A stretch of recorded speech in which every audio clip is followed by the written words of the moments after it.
In this next video, we will be looking at how to process an address change that has been reported by our client. The client has called and stated that she is moving to a new address of 1789 Mount Vernon Place in Lexington with a zip code of 40509. Before sending anything to the client, it's important to verify where the client is receiving their mail currently. If they are receiving it at their new address or if they're still receiving it at the current address on file. We want to know this so that we can make sure that we send the 90F and the 90C to the correct place. Our client does verify that she is already receiving her mail at the 1789 Mount Vernon Place address, and that's where we need to send the 90F and the 90C. To begin with, we will create the DCC 90F. We've indicated the day that we're sending this along with the case number, the client's name, and the new address where she's receiving mail.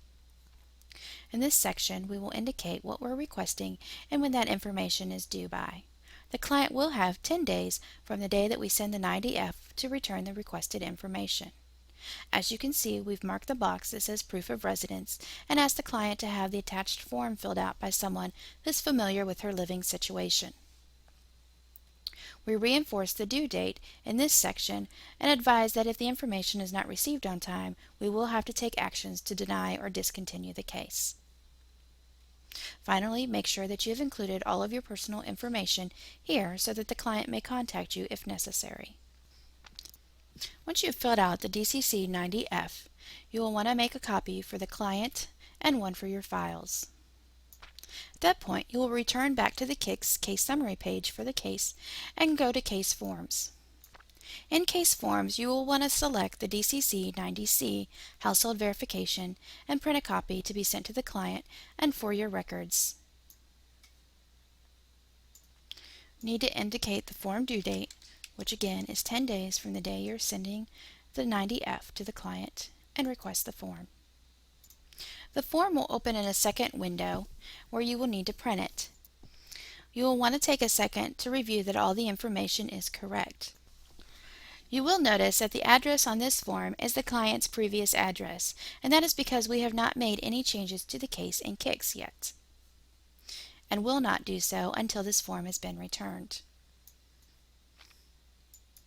Print a copy of the form for yourself and for the client. Once you have printed your DCC 90F and 90C, you will return to the case summary page where you will make your history notes. Our history note consists of the date that the client has called to report the address, what they're reporting their new address as being, and what you're sending the client.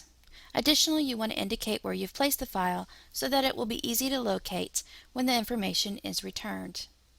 You will save your comments and enter a counselor note with the due date and what is due.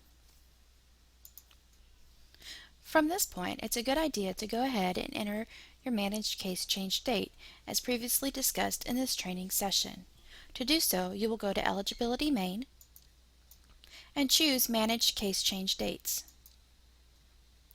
From here, we're going to add a case change date.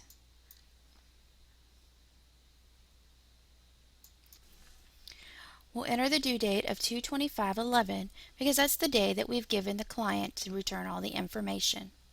Additionally, we're going to select our reason, which will be Other, because household verification is not an option in this list. We'll click Save. And now this case change will show up in your case change workbasket to be followed up with on 2/25. For the sake of this case, we're going to assume that several days have passed and we have now received the DCC 90C back from the person who has filled it out. When we receive this, there are a few things that we want to verify before we start the case change. First of all, we want to make sure that it's been filled out correctly. That would include that the information under the address reflects the client's new address and not the address that was on the case. So we can see that client's third party did fill out this, including the new address of 1789 Mount Vernon Place. We want to make sure that all the household members are listed there and their relationship to the applicant.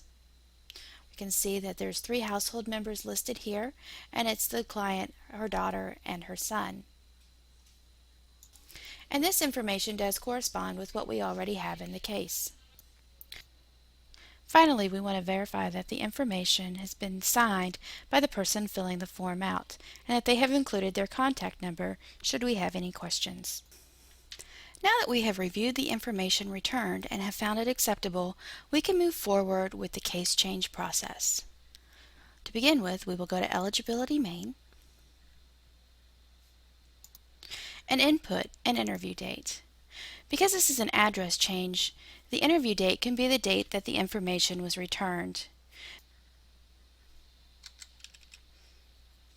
From here, we will select Case Change and verify the interview date that we entered originally. As you can see, it's taken us to the Case Change Dates page. Here, we will need to select the case change that we are working on. This would be the one that's dated 2/25 and listed as Other. We'll select this case change and hit Select. We'll verify that we do want to proceed with this action. What this is doing is removing the case change from your work basket so that it will not show past due at a later time. As you can see, the case change is now gone, and so we'll move on with the case change information. At the demographics screen, we will update the case with the new address information. We also want to make sure that we change the mailing address. This is the address that appears in the case and where all the forms are automatically addressed to. So we want to change that to the same as the case address. Make sure to save case details. And now you can move on with the case change process to complete it. Because there's no other information that we need to change, you can either click Next through the remainder of the screens, or you can move directly to the eligibility process on the left-hand side. At the eligibility process, we want to select the eligibility type for each of the children, which is CCIE.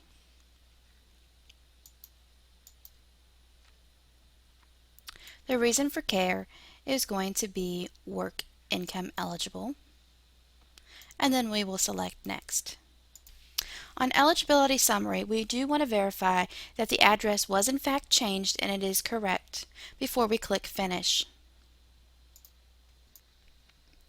At the Documents Needed page, we would want to verify that any kind of changes in income or copay are correct and that the effective date is entered correctly. We would then indicate our copay change reason. Because this is an address change, there will be no changes in copay or income, and therefore we can just select no change in copay. We should not need any documents to complete this case, so we can select no documents needed for each child. Remember, the case change should not have been started if documents were missing or unacceptable. At this point, we can consider the case change to be complete. We will then return to the case summary page where we will make our history note concerning what was received and what we did with the information. Here we've received the DCC 90C from the client, we've updated the new address information, and now the case is complete and filed in actives.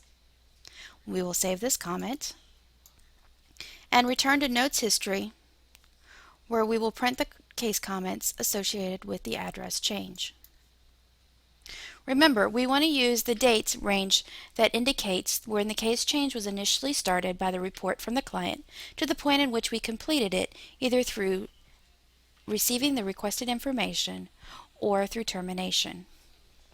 You print your history notes and place them with the information associated with this case change. This completes the demonstration on how to process an address case change.